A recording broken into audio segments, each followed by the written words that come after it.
Kolkata TV ডিজিটালে Bhaswati রয়েছে আপনাদের সঙ্গে। রাজ্যে বিধানসভা নির্বাচন তো সামনে এগিয়ে এলো। আমরা দেখলাম যে গতকাল এবং আজকে জাতীয় নির্বাচন কমিশনের ফুল বেঞ্চ রাজ্যে এসেছে। তাদের সঙ্গে বৈঠকও করেছে তৃণমূলের প্রতিনিধি দল এবং তৃণমূলের প্রতিনিধি দলের তরফে যে বক্তব্য রাখা হচ্ছে, যেখানে চন্দ্রিমা ভট্টাচার্য তিনি বলছেন স্পষ্টতই যে ভোটাধিকার মানুষের অধিকার এবং এই অধিকার আমরাই দখল করব, আমরাই এই অধিকার বজায় রাখবো। তবে সামগ্রিক যে ছবি আমরা দেখলাম, যেখানে দেখা যাচ্ছে যে এই ভোটাধিকার যখন নিয়ে কথা হচ্ছে, সেই সময় কিন্তু জ্ঞানেশ কুমার তিনি চন্দ্রিমা ভট্টাচার্যকে ডোন্ট শাউট করলেন। এ তো গেল আজকের প্রেক্ষাপট।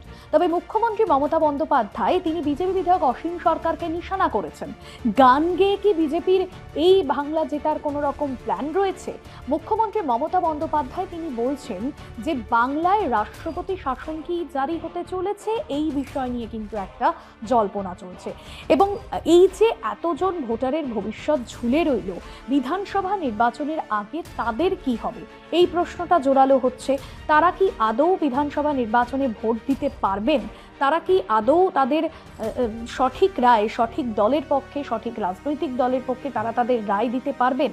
তবে এই প্রশ্নটা যখন জোরালো হচ্ছে, তার মাঝেই প্রশ্ন দেখা দিচ্ছে রাষ্ট্রপতি শাসন কি তবে জারি রেখেই বিধানসভা নির্বাচন সম্পন্ন হবে? কারণ রাজ্যের এই মুহূর্তে যা পরিস্থিতি, বিধানসভা নির্বাচন কবে হচ্ছে তা কিন্তু একেবারে কল্পনাতীত। অর্থাৎ এই মুহূর্তে বিধানসভা নির্বাচন হওয়ার কোনো রকম কোনো সিনারিও নেই।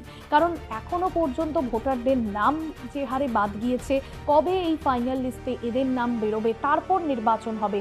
বিধানসভার মেয়াদ শেষ হয়ে যাচ্ছে, রাষ্ট্রপতি শাসন জারি রেখেই নির্বাচন করানোর জন্যই কি এটা বিজেপির প্ল্যান বি, যে এতগুলো নাম বাদ দেওয়া হলো, যেখানে বহু বৈধ ভোটারদের নামও কিন্তু সেখানে বাদ দিয়েছে। আমরা দেখলাম যে আগামীকাল অর্থাৎ 10ই মার্চ রয়েছে আদালতে এসআইআর মামলার শুনানি। সেই শুনানিতেই বোঝা যাবে যে বিচারপতিরা পরবর্তীতে কি সিদ্ধান্ত নেয়। তবে এখনো পর্যন্ত যেমনটা দেখা যাচ্ছে যে এই যে এত সংখ্যক ভোটারের নাম বাদ গিয়েছে, তাদের ভবিষ্যৎ বিচার করবার জন্য 550 থেকে 1000 জন বিচারক বা জাজকে রাখা হয়েছে, যারা সবটা দেখবেন এবং যাদের মধ্যে দিয়ে সবটা এই বিষয়ে ভাবা হবে পরবর্তীতে এই নামগুলোরকে রাখা হবে নাকি সম্পূর্ণভাবে বাদ দেওয়া হবে। তারা যে সমস্ত ডকুমেন্ট সাবমিট করেছেন সেগুলো আরও একবার খতিয়ে দেখা হবে।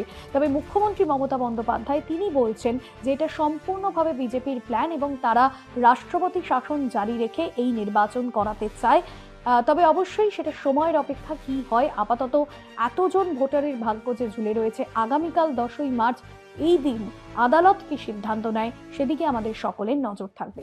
আপাতত আজকের বিষয় এখানে শেষ করছি। অন্যান্য আপডেটের জন্য ফলো করতে থাকুন কলকাতা টিভি ডিজিটাল।